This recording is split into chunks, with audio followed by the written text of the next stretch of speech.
So, we're ready for part 2 of the Shielding Summit.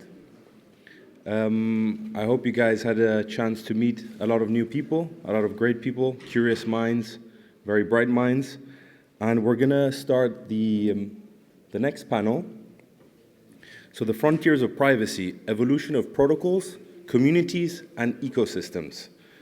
If we can please bring the panelists on, and we can start the panel.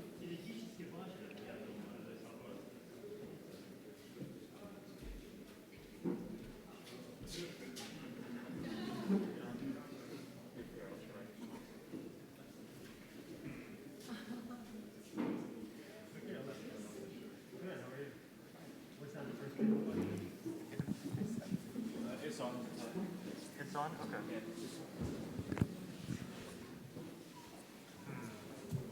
How are you even supposed to wear this thing? I guess like this? Okay. All right.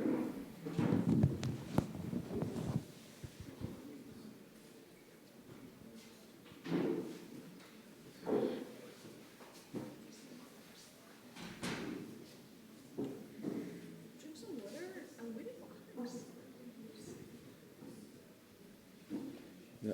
Do you have Alex? Have you seen Alex?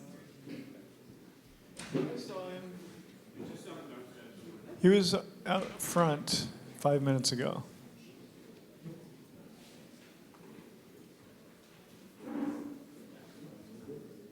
He's having a riveting conversation with somebody. There we go. Okay, Alex, I'm ready for you. Alex, thank you. Okay, so Awa will moderate the panel, and big round of applause, please.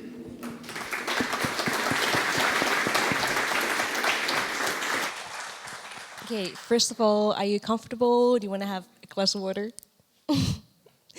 You're good? I'm comfortable, but I feel like Uncomfortable. we don't deserve applause yet. Like, you should wait. I agree. Save your applause. Let's see if they deserve it.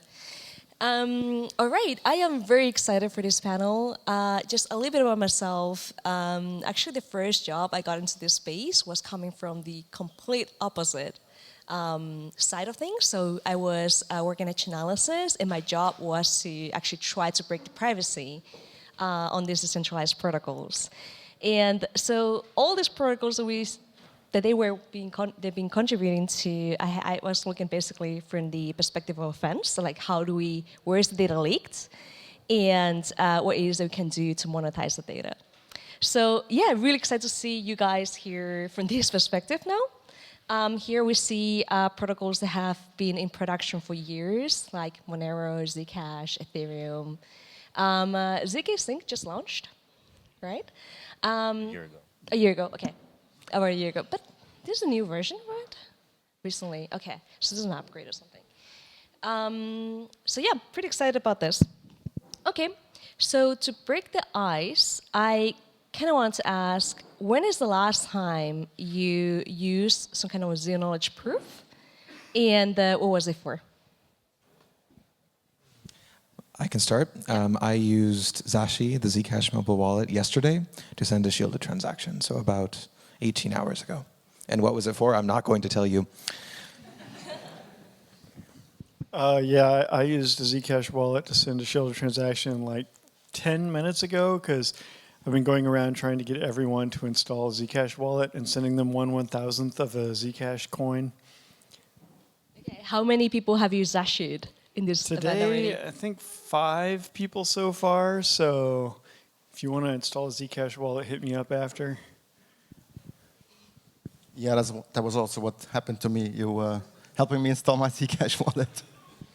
Okay, now I feel like it's a little noob. I just used Railway to make a couple of payments last month. And I used the zero knowledge proofs a couple of days ago by sending a transaction on ZKSync, but not for privacy, only for scalability. Last time I used it for privacy was probably at Zuzalu with the Zuzalu pass, where I could be let in without revealing who I am. Yeah, that was really cool. I actually used, well, the first time was something that I was not working on. It was Zashi as well. I know what you're doing, Zooko, but like, okay. So there was Zashi, and then I tested Namada, which is an interface that we're working on for the Namada protocol. And I did also try Zozalu, like some kind of like zonalized proof scheme. That's also pretty cool. Okay, so I would like to hear what is it that you most recently have contributed in when it comes to zero-knowledge proofs, privacy technologies in decentralized systems. Could you speak a little bit about that? Your like the most recent contributions in the space.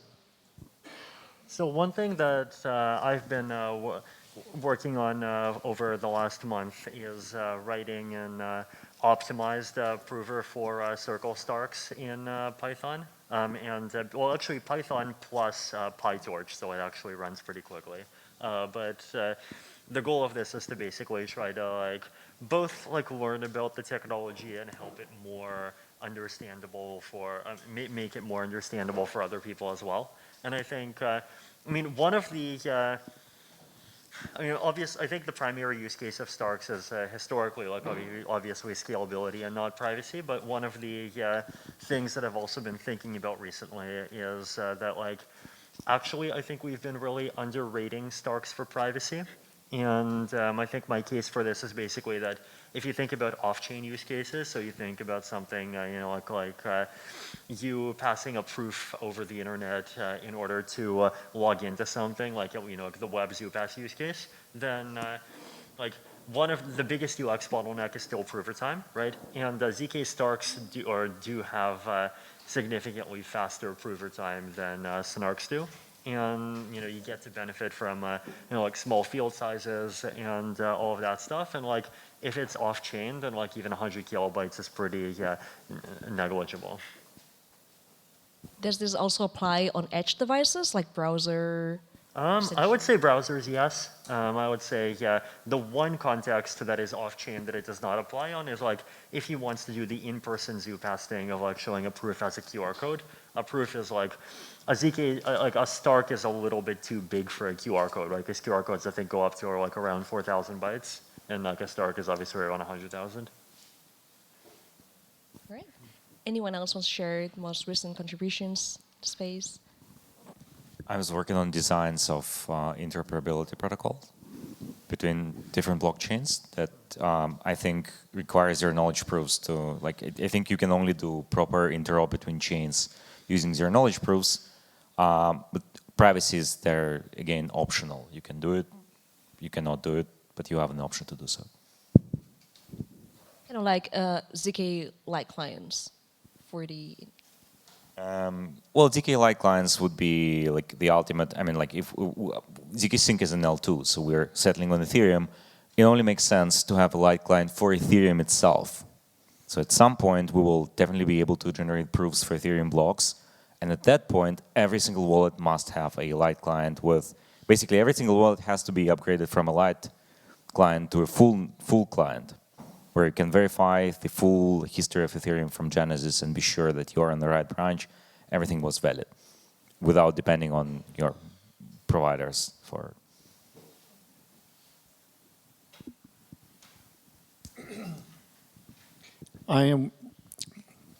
Excuse me.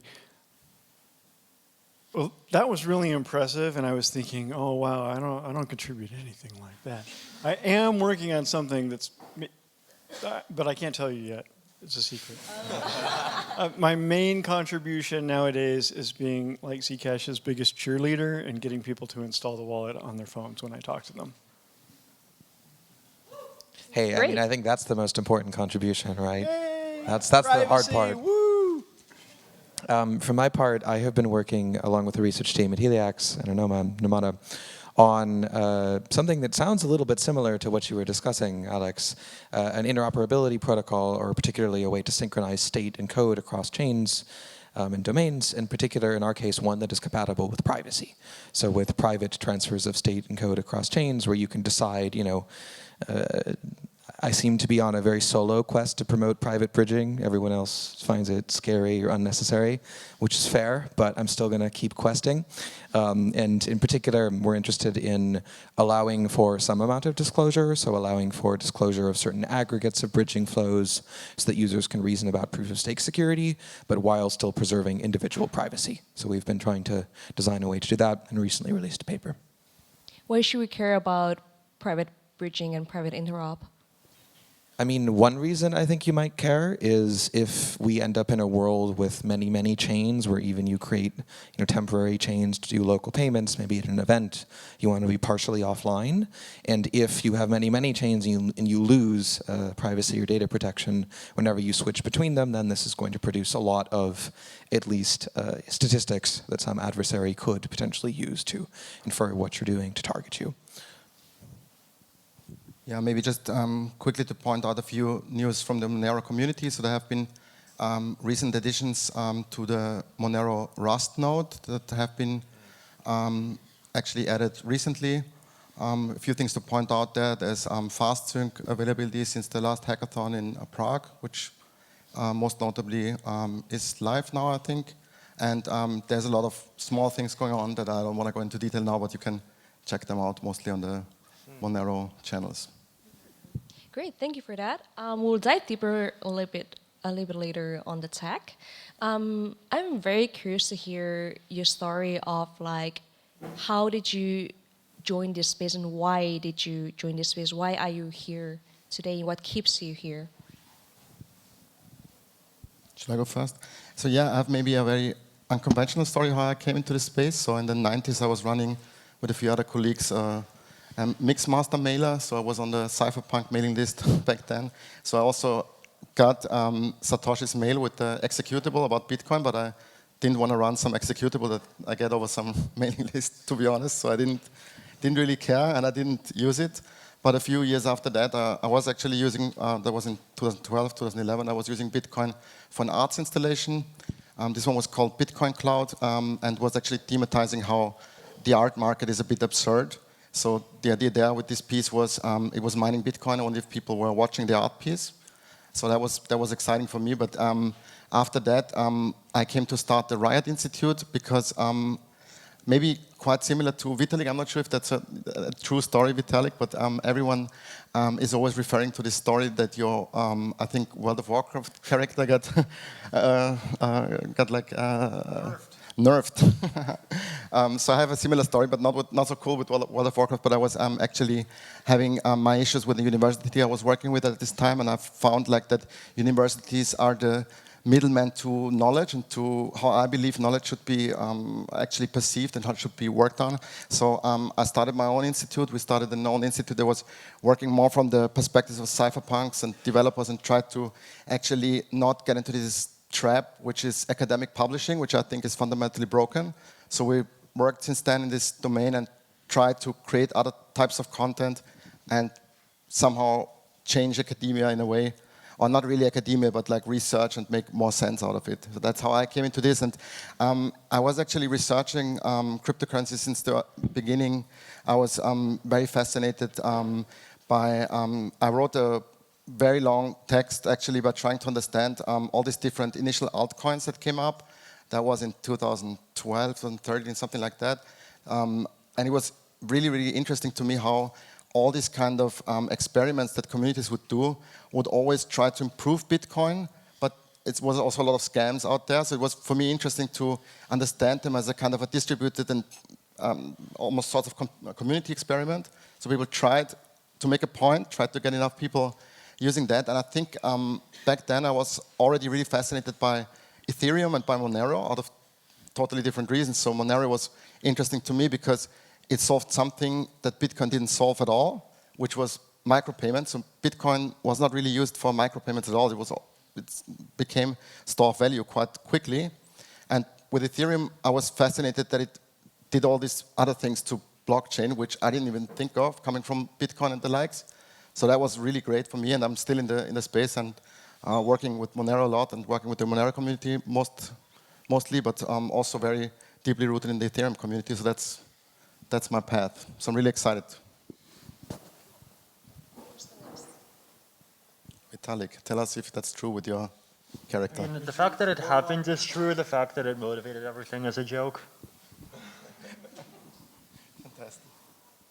Yeah. So yeah, the question was why you're here, what motivates you to remain in the space.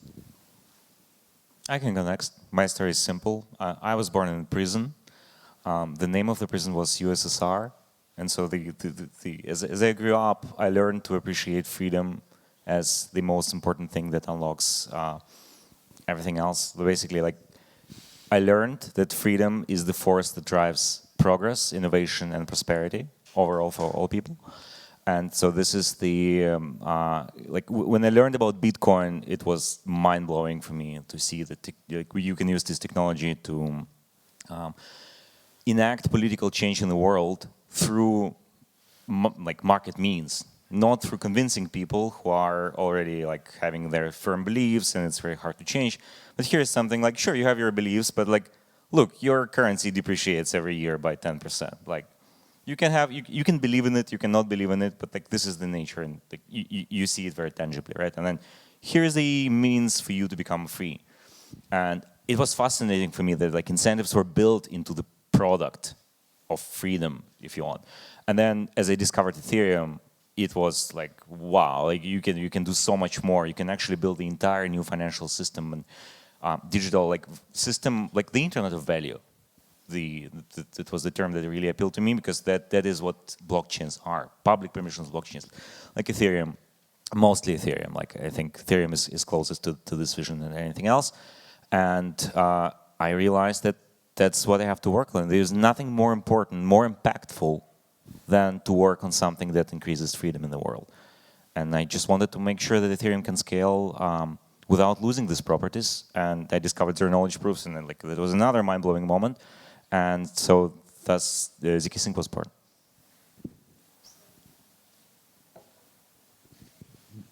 Let's see. I mean, there are some contingent reasons maybe why I got into the space a long time ago. I did autonomous robotics, which was very fun, and I liked it, but then the only customers for that work were the US military. And I also grew up in a prison, of course, a conceptual one more than a physical one. Its name is the United States of America. And, that experience, while I didn't personally suffer from it, I kind of observed people suffering from it in a lot of ways that just made me question, was this really the necessary social superstructure? Did we need to have a system of governance which looked like this? A lot of things that people thought, or at least seemed to take as necessary, seemed to me to be contingent. And I spent a lot of time investigating what that might look like. And, I don't think that technology is all of that answer, but I think that it's part of it, and at least coming up with ways of regulating the flows of information around our societies, particularly those which are digitally intermediated, that preserve the ability of communities to interoperate while at the same time maintain autonomy. This, to me, is kind of the promise that this technology offers. At the moment, most communities have to choose. If you want to interoperate with the US financial system, you must give up your autonomy. If you want to interoperate with most of the rest of the world through social media, you must give up your autonomy. And I think forcing this choice upon people is both terrible and unnecessary. It's not just terrible, maybe it's good for a select few people in charge of the companies, but even then I'm not so sure. And it's terrible for the rest of us, the patterns of discourse that are kind of warped as a result, the patterns of finance and choice that are warped as a result. So perhaps similarly to your motivation, just by the idea of freedom, I think mine also comes from trying to investigate, we can't have, the only kind of anarchy that works is a kind of anarchy where everyone agrees to the rules just as and in how they enact them.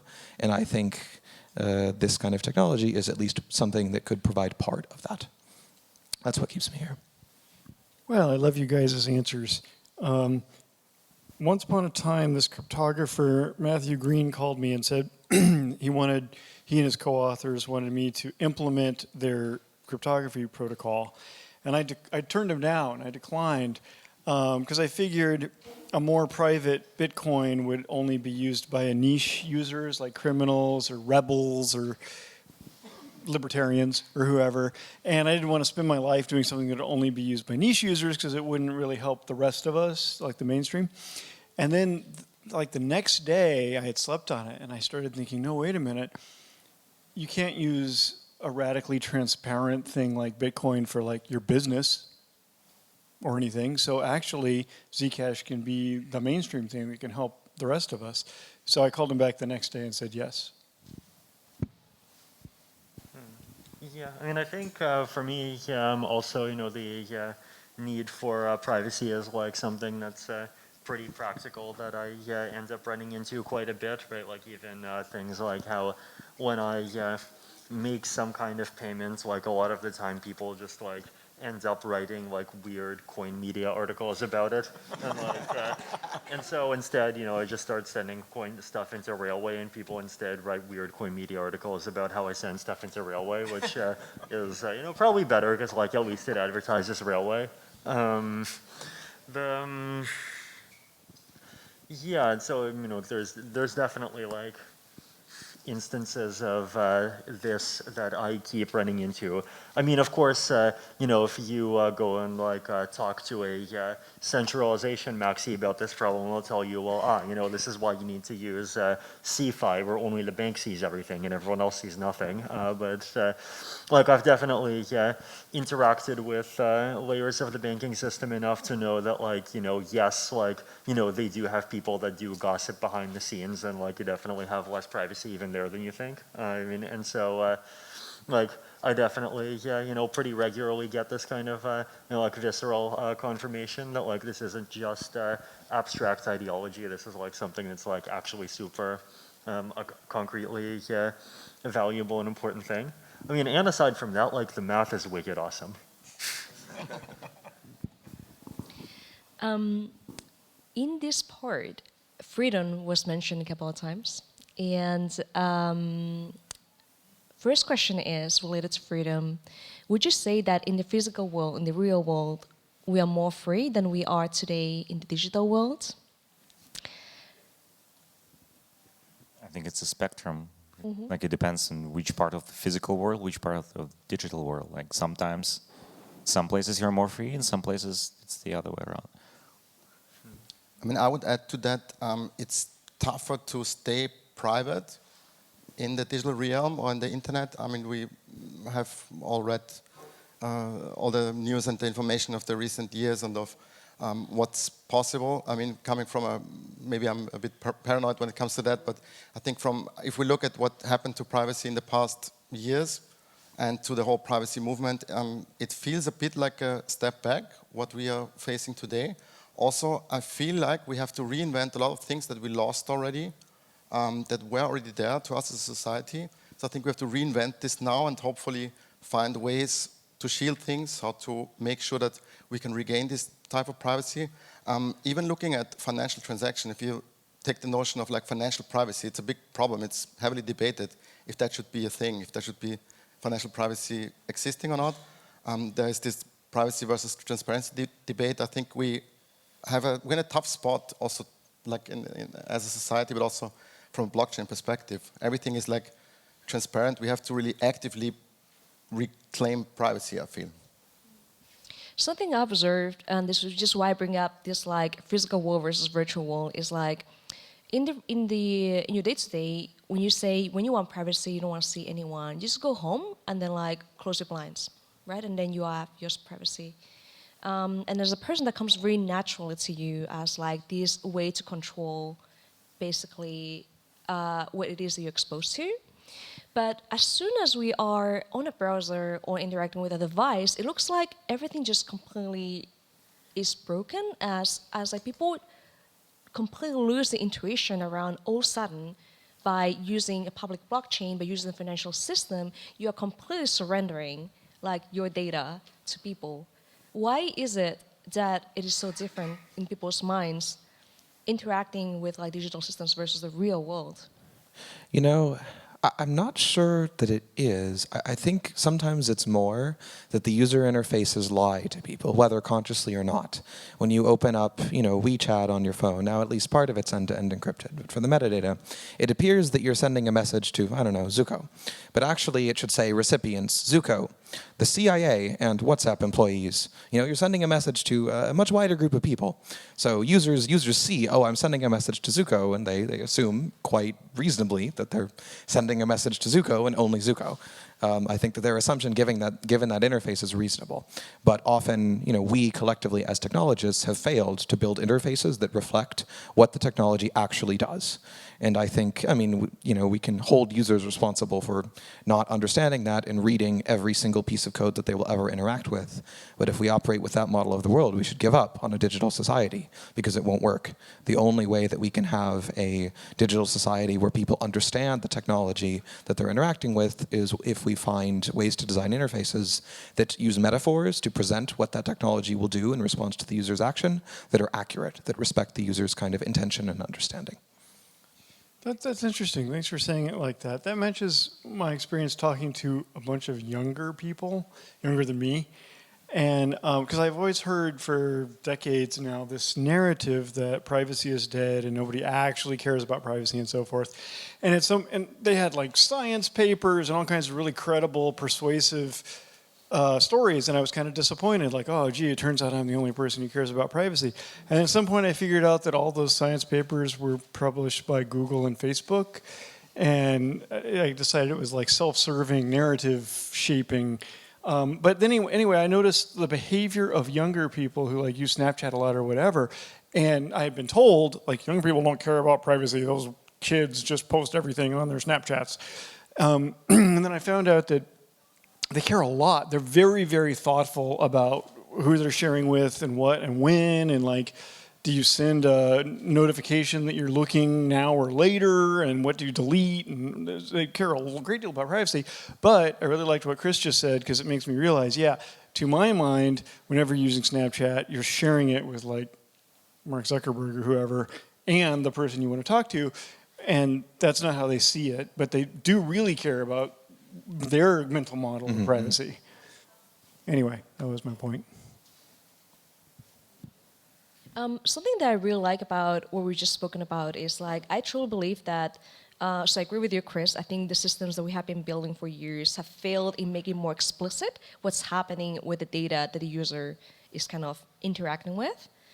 And this is why I honestly really like shielded transactions, the fact that we deploy ZKSync on decentralized systems, because I look at it as like a pretty practical pre-step to like this granularity of like information flow control, which is, we require more advanced systems. But shielded transactions, shielded interactions have been on-chain for years. Why is it that we haven't seen that much usage of them? What is holding people back from it? I mean, on Ethereum, the transaction fees are like 50 times higher. And like, that's not just like some quirk of, the EVM being bad or whatever. It's like inherently a result of a ZKSync being much harder to verify than a basic signature. And before that, we had Tornado Cash, and I think a lot of people were using it until it was shut down and made criminal. So, and the last version of Tornado Cash actually became the one which was like more or less user-friendly for like closer to mainstream audience. Everything before that was like really hard to use, like more like PGP than like Signal or WhatsApp. So like you need something that is cheap, easy to use, convenient, and also fully private, and we just don't have this yet. But we're coming there. Another point not to forget is that a lot of crypto is happening on centralized exchanges still, and if they don't support shielded transactions, you just cannot use them. I think that's what's the case with Zcash, isn't it? There's like a specific, so some of the exchanges support shielded transactions, some don't. Yeah, but in my opinion, centralized exchanges should use transparent transactions so everyone can see how much of their customers' money they're holding at all times. My answer is that, let me try to summarize. So people don't know, but based on as best as I could estimate by looking at the data, Zcash has had substantially more users every day of its 8-year life than Tornado Cash ever had at its peak. Like 10x, I think, something like that. But it's still not that many. It's like 10,000 to 30,000 transactions a day, which is not very many on the grand scale of things. And I've increased it by 5 so far today, and hit me up after. We'll keep it going up. But I think my main answer, and okay, I'm interrupting myself. I got 2 main answers. One is that most of crypto is just used for gambling. And Zcash is a terrible gamble. Everybody who's gambled on Zcash, especially me, has lost money every year for the last 8 years straight. So that's probably one reason why it's not higher. I can test that. You lost dollars, but you gained Zcash, That's which is the true money. pretty good correction. I am pretty satisfied with that part. No, in all sincerity, I feel bad owning dollars. I feel like I'm buying into a corrupt system. I don't want more dollars. Ugh. Well, so far we've covered the practical angle, which I totally agree with. I mean, this technology is still early. But to also come at it from a different perspective, I think there's just a lot of general malaise. I think people have gotten used to technology which does not work in their interest. And they've gotten so used to it that they've kind of given up on like imagining an alternative world and demanding of their political institutions that they help produce and support an alternative world. The US government used to fund like open source technology research. It's kind of crazy. If you go back, a few decades, a lot of what we're working on today came out of public funding, and it really doesn't do it anymore. Like, why are we all like raising private capital and doing all of this stuff? In some sense, I would argue it's just because our democratic institutions have failed at using their funds, which are granted to them legitimately or only legitimately insofar as they use them to support the interests of the populace, right? So I think there's some like transition point where if we can demonstrate that an alternative world is possible, people will start changing like what they demand of technology, and they can raise their expectations instead of lowering them. So, it'll take a while to get to that point, but I think that matters just as much as like making the technology work well does. We need both. I just want to mention that Monero has a real use case in darknet markets. That was supposed to be positive. Oh, right. I was trying to help out the Monero people by pointing out that they have real usage, which is not merely speculation. That's good.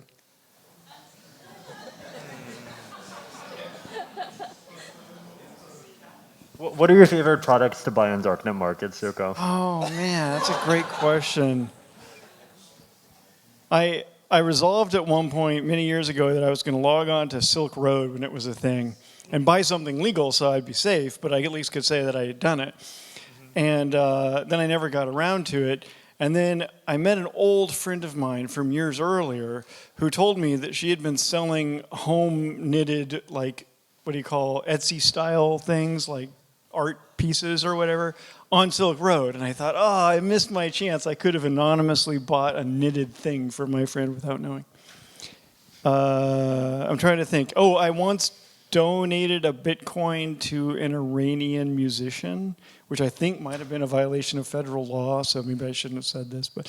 I bought alpaca socks, but that wasn't on a darknet market. That was just on the guy's website. Yeah, all the things that I've used like a railway to buy include SIM cards, VPN subscriptions, and then charity donations. Oh yeah. I just bought a device that I haven't used yet. There's a pattern here of me procrastinating and getting confused and whatever, but I just bought this device from, what's it called? Calyx, C-A-L-Y-X, and I paid them in Zcash, so they don't know anything unless they see this live stream. And, and they shipped me this device which I can do like a hotspot connection to my phone, and then that thing will do the cell phone connection so that my phones will work everywhere, if it works. Mm-hmm. But anyway, I paid in Zcash for that. So there's actually a lot of legit services that are using Monero where you can buy things. Also, some of them are on Tor. Obviously, I'm not sure if that only qualifies for being a darknet market, but you can buy legit things on Tor with Monero and not go to jail for that. Hopefully. So notably domains. Like if you want to buy them super securely on Yalla, for example, company started by Peter Sunde. There's a lot of like. I think quite important to note services where you can actually make sure that your financial privacy is actually taken care of. Okay, switching topics.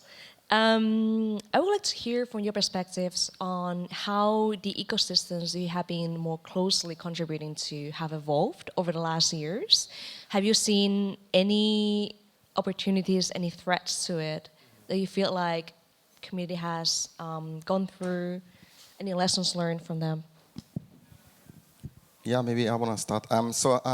There was the Monero, which I'm not sure if everyone knows what that was. It was a decentralized form of like trying to figure out what centralized exchanges are actually doing with their Monero reserves. Problem usually is that exchanges don't keep their reserves or the currencies that the users put in as actual reserves, but they're like, of course, gambling with that as well. And so they only transfer and give you Monero and have to buy them back on the normal market if you take it off the exchanges. So the Monero community staged the Monero, which was a 1 week thing where we actually tried to extract as much as possible Monero from the exchanges. But what happened was that most of the exchanges stopped actually withdrawals. And so we created this list of like legit exchanges that have the reserves in Monero actually. A lot of them didn't. I think 2 of the only ones that in the end worked out was, I think, Bitstamp, and second one was Kraken. The other ones delayed indefinitely the availability on the exchanges. I know that Vitalik was writing also a lot about proof of reserve, something about these things, which is very great, and I think that should be much more thing. We are not there yet, I believe, but that was really important. Felt like a threat because I felt a bit like, okay, people are being lied to. There's not what's going to happen with the exchange, with the actual coins on the exchanges. It was a bit shocking for me, actually.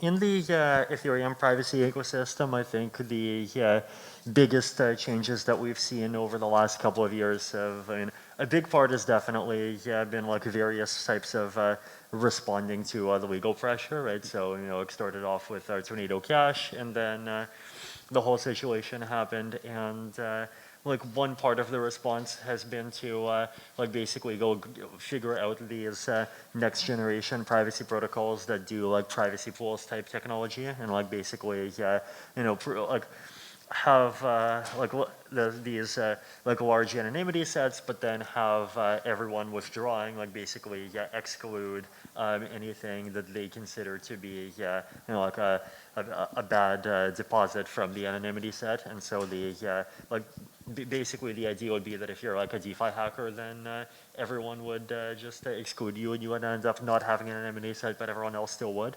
So Railway is like trying a very primitive version of this technology, and then Oxbow has been trying to take it to the next level. So that's one part of it.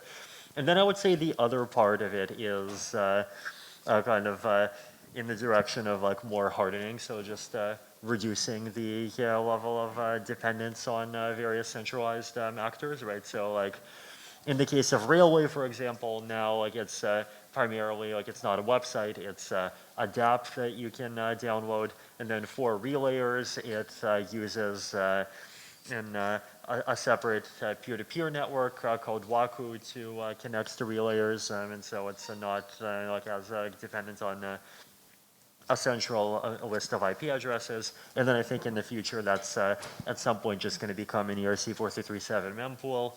So a lot of like progress in that kind of direction too. And then the other one, of course, is moving to layer 2s, right? And that's something that Tornado Cash itself actually started, but now Oxbow is, well, they're launching on Gnosis chain, which is, it's not, I mean, it's not a layer 2, but it's definitely like in the category of these like much cheaper networks. So I expect to see much more layer 2 first stuff coming in the space in the future too.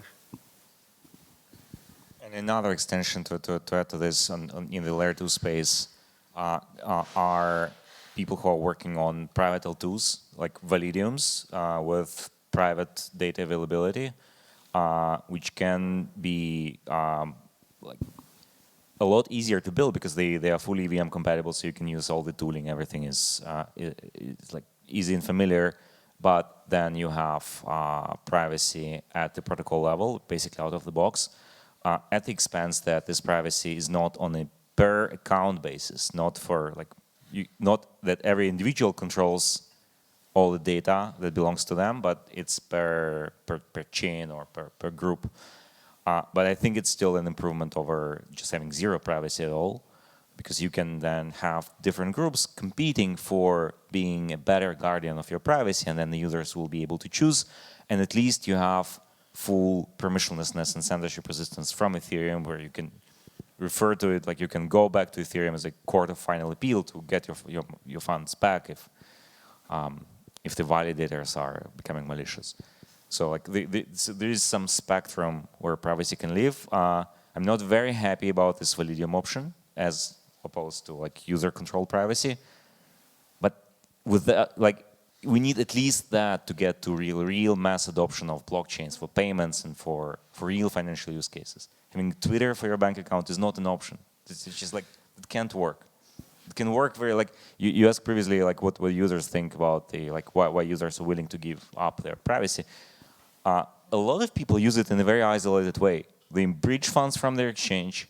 They do some financial activities like buying, selling, speculating, meme coins, whatnot, and then they move it back to their exchange.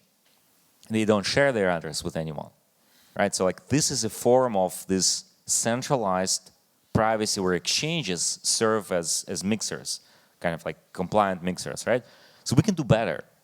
Instead of like I would not be comfortable like having something, you have to go through this custodial service to ensure privacy. It would be much better to have like exchanges control privacy, but you actually control the custody of the assets. That would be a huge improvement over what we have today. This is it's really funny to speak about that because I did write about actually a blog post. It was titled "The Best Mixers are Centralized Exchanges," and this is very real. It is really funny to hear people saying that people don't care about privacy, but then actually, if you want to get privacy today in existing systems, the best thing you can do is to source the funds directly from a centralized exchange, and then to like fresh accounts, and then try to basically per account one purpose. And then you're like pretty anonymous as long as the centralized exchange does not leak your identity. And yeah, this is centralized and forced, just not a centralized and forced. It feels like we're going against, the direction towards from where this space entirely started: censorship resistance, permissionlessness. Kind of funny, but anyways, we've spoken a lot about on-chain privacy. And I do agree that is like the lowest hanging fruit. That's where we need to start. Have you thought about designs outside of like the settlement layer? So let's say we touched a little bit about L2s, but not the full stack. Have you thought about end-to-end privacy? How to enable that in the protocols that you feel closest with? Replace Gmail, replace Google Docs, replace Telegram. Actually, I mean within the scope of the decentralized protocol, like outside of. You can replace all three of those with decentralized protocols. Okay, fair. Yeah, I would second that. I mean, I think sometimes crypto is too ambitious, but sometimes crypto is not ambitious enough. Like if we're going to build complex peer-to-peer layers and we have, I don't know, like tens or hundreds of millions of dollar budgets, we might as well try to fix the like TCP/IP stack, because the TCP/IP stack is a mistake. It was not designed with cryptographic identity in mind. Cryptographic identity was bolted on top. And if we kind of rework this in, with the cryptographic tools that we now have, I think we can provide in particular, a kind of like unified user experience, like almost a super app that supports payments and chat, Google Docs, stuff like this, but is private or gives users autonomy and interoperability. And I think that would, if we can do that, it will blow all of these like super inefficient existing companies out of the water, because they like replicate the same protocols and they're different services, so they're paying engineers to do the same thing. And they run a bunch of servers in places that are not close to the people who are actually collaborating. So there are all these like packet round trips across, especially the Atlantic Ocean. Don't trust Americans to keep your data safe. None of the agreements work. All of these unnecessary packet round trips across the ocean is just like less energy efficient. So even without making sort of philosophical or more principles-based arguments for more privacy or more cryptography in the stack, we can make some that are just efficiency-based. Like we can outcompete these existing systems solely on the basis of energy costs. And I think that's also a powerful angle to think about some of these questions. Interesting you mention funding in this context, because so things have this dichotomy between funding and like what's being built and the focus of teams. So really, in the recent years, ZK technologies and teams that had this expertise were like exponentially funded. Like the amount of VC funding that went into teams that were building ZK just like exploded, right? But if you look into like the amount of teams that are today building privacy-preserving technology, I feel like has been drastically decreased. And I wonder if like we should just completely ditch the VC funding model, or like what is, maybe it feels like perhaps the capital is being currently distributed to like the wrong places, and this is why, even though a lot of things that could be solved today are not rocket science anymore, they're not being solved today. I want to answer to that because I think it's definitely the money is absolutely wrongly placed. Just look at how many open source projects are underfunded, especially if you think about it.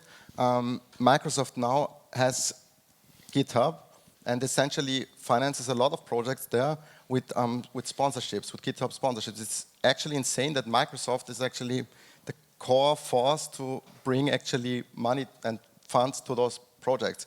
Can't we do that with Web3 somehow, or with some technology we develop? It's completely outrageous to me. And a lot of projects that I'm observing, they are out of funds, people are burning out. There's all these XKCD jokes about underfunded projects.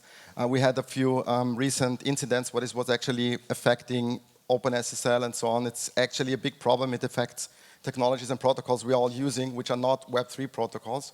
But this is the problem, in my opinion, and Web3 didn't fix that at all. Yeah, I mean, I definitely think there's like this imbalance where a lot of the time within the financial space, a lot of like pretty crazy and out there stuff gets funded, and you have these like, you know, like towers of like FHE constructions or whatever. It's like, what if instead of having like 6 towers of FHE constructions, we had 3 towers of FHE constructions and 3 like more equally well-funded alternatives to Graphene OS? Like that would be much better for everyone's privacy, right? So I think if we can figure out how to do I mean, like more of that, that would be really amazing for us as an ecosystem. I agree on capital allocation and business models being really critical, and I haven't solved it yet. I'm still wishing I knew how to make public goods get funded, like other people talked about earlier. But the other factor to what Awa said about few makers of privacy left is the OFAC sanctions and Tornado Cash case. I saw like more than half of all the privacy projects that I was in touch with just like gave up and pivoted to non-privacy. And of the remainder, there's this whole government compliance privacy thing, which Vitalik is partially responsible for, and I hate. But the main thing I want people to hear is that I'm still making government non-compliant privacy, and I'm not in jail, so pay attention and see if I go to jail in the next year, and then hopefully you'll feel more courage. Well, Wait. I guess, yeah, I mean, I'll continue to doing my best to make a non-North Korea government compliant privacy solutions that still avoid backdoors, and you know, we'll see where all these things go in 5 years. It's an excellent retort. Yeah, I think both government-compliant privacy solutions and government non-compliant privacy solutions are theoretically impossible. So I don't think anyone going to jail or not going to jail is evidence in this case if what you're worried about is whether the government will arrest you, at least from a sort of like what can law do basis. To me, law can say things like you must disclose this information to this party, but I don't think it can meaningfully classify technology. It's like trying to ban the number 3. Like, good luck. Right, we have a couple of minutes left. I will open up for questions from the audience. Could you raise your hands if you have any questions?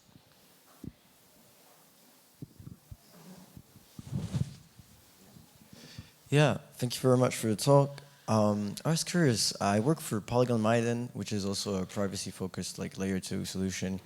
And I was very curious about provable compliance. We've been doing some research on that. The fact that now, thanks to ZK, we can like prove execution. Imagine like you have decentralized exchange, for example, and then you can prove that all the users that use the exchange didn't weren't like on a OFAC sanctioned list or something like that. And I think this is something that is extremely interesting. But at the same time, we generate proofs, and these proofs bear data and have a certain amount of value. But they have value only if there's a party that is ready to accept them and verify them, right? So what we need to do is that we need to educate lawmakers to be able to accept these proofs. So, okay, I'm gonna accept that your protocol generates these proofs, and so I can validate, even though I cannot look into it, I can validate that what's happening inside there is acceptable. So I'm curious about your take on provable compliance, and if you see us going forward on that, or if you're advocating for it, or something like that, just because I think it's a very interesting avenue of research. But thank you again, guys. Provable compliance feels like an umbrella term that probably includes lots of things I like and lots of things I don't like. So it depends on the specific thing. Yeah, I mean, I think we can like draw some bounds in what's possible and what's sort of not possible here. So if you have like state on a blockchain, like you previously received funds and you kept the information, you know, someone can write a zero knowledge, you know, proof circuit that will allow you to prove something about that information. It's always going to be possible, even if like I don't personally write it or something like this. So I think given that, you know, a question to ask is like, maybe in discussions with people who are trying to, let's assume they have good intentions, trying to enforce certain laws, how, like, what specific proofs would they need? How does this look like? And then we need to have the discussion as a society of what balance of revealing what information and to whom, and what balance of making proofs after the fact, like ex post, versus some kind of ex ante, like you cannot transact with anything on this whitelist. And it's possible to build protocols like privacy pools that effectively do that. And I think we want to have some question, you know, most protocols are possible. In other words, I think mostly this is a social question of like, where does the fair balance lie? To me, that's a productive conversation, as opposed to the conversation of like, what technology is legal, what technology is illegal. I think that's sort of not a very productive one. Can I say something about that? Awa? I have a lot of conversations with technologists with like plausible sounding ideas about cryptography and information and architecture and disclosure and all kinds of interesting stuff. And then I've also in the past, not so much in the last year or so, but spent a lot of time talking to law enforcement, regulators, policymakers, policy wonks, et cetera, et cetera. And there's a huge, huge gap. Like the things like the privacy pools protocol that Amin and Vitalik and others came up with is like a couple steps more advanced than the very simplistic thing that the regulators and lawmakers I talked to didn't get yet after several years of trying, okay?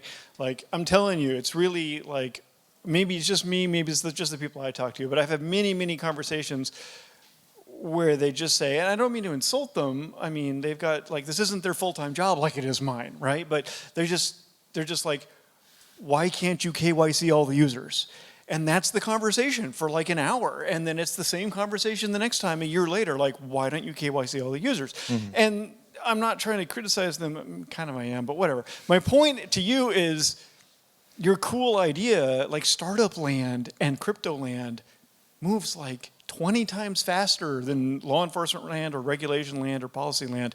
So your cool idea might be accurate, it might be good, might not, we can all explore it. But I wouldn't be surprised if it's 20 years from now before a regulator is going to even understand it and make up their mind whether that's okay or not okay with them. And let me give you one more example real quick. The indictment, so this is not a regulator, it's not a lawmaker, it's not a law, it's the prosecutor who's trying to get a win and trying to explain to a judge why it was okay that they arrested these guys. But the indictment on the Tornado Cash devs included as one of the reasons why they arrested these guys that these guys implemented a compliance tool and it didn't KYC all the users. That's one of the reasons they were arrested. Actually, I would like to just kind of throw a question out there to the panelists and also to the audience. I really wonder, because here as well is this gap of understanding and knowledge between technologists, people, and people who work in policy and advocacy. And I've been thinking, and I wrote about this, as like, is it possible that we are not advancing in this course because the word privacy is a mistake? Is that the issue, that everyone who thinks about privacy, they have different understanding around this? And actually, if you're an architect in information systems, like, privacy is not a computable property, right? Have you thought about this? It's like, maybe it is time that we ditch this word, and maybe this is unnecessarily putting blockers on us coming to an agreement like how we advance the frontiers in this decentralized space. I mean, isn't this why we're like trying to rebrand the meme to like information flow control, right? It's like IFC, it's a meme, it sounds futuristic. It's like the same initial as the District of Dubai, right? So. You're not supposed to say that part in public. Yeah. Okay. I mean, I think it's hard to answer the question of like, how much do the words we use really change the outcome? I don't think we're ever going to be able to answer that question because we don't get to see the alternative world where we like didn't change the words we used. On balance, personally, I'm much more attached to like the right thing being provided to the users than I am attached to specific terminology. And it seems to me like the word privacy is sort of tarnished in the public eye and often conveys an act of hiding, which is not what's going on in digital systems. What's going on in digital systems is always an act of disclosing information. And these kinds of techniques like zero-knowledge proofs simply give users more precise control, more freedom over what information to disclose. So I'm happy to ditch the word privacy, like if on balance it might help, even if it's not guaranteed that it will be the determining factor. I kind of agree too, even though I'm wearing this shirt, which I think is awesome, which was invented by my former colleagues at the Electric Coin Company. I think this is a pretty good slogan. But I do agree, because privacy means different things to different people, because it's high emotion level. It gets people worked up on both pro and con sides. And even on the pro side, which I am on, I still like when people get all like emotional and ideological, they're sort of less effective. And I really like, instead, just like Chris was saying, I was thinking about what Chris said earlier about if WhatsApp showed that like Mark Zuckerberg was one of the participants in all of your chats, or if Telegram showed that like Vladimir Putin or whoever is one of the participants in all of your chats, that would be effective communication. We wouldn't have to use the word privacy or non-privacy or confidentiality or anonymity or whatever. And that reminded me that good tools, I'm not going to use the word privacy, but like good user experience is that the model that the user already has is the model that they get, is what that gets implemented. So if you add your friend and your other friend to the chat, then you send a message, and then only those two, and not Mark Zuckerberg and not Vladimir Putin, get the message, then you didn't need to explain it. You just gave them what they were expecting in the first place. That's the best UX, and that's my argument that good UX and high security / privacy / whatever we're going to call it is actually more compatible than incompatible. Does that make sense? I fully agree with that. All right, that was the end of the panel. Thank you very much for making it here, and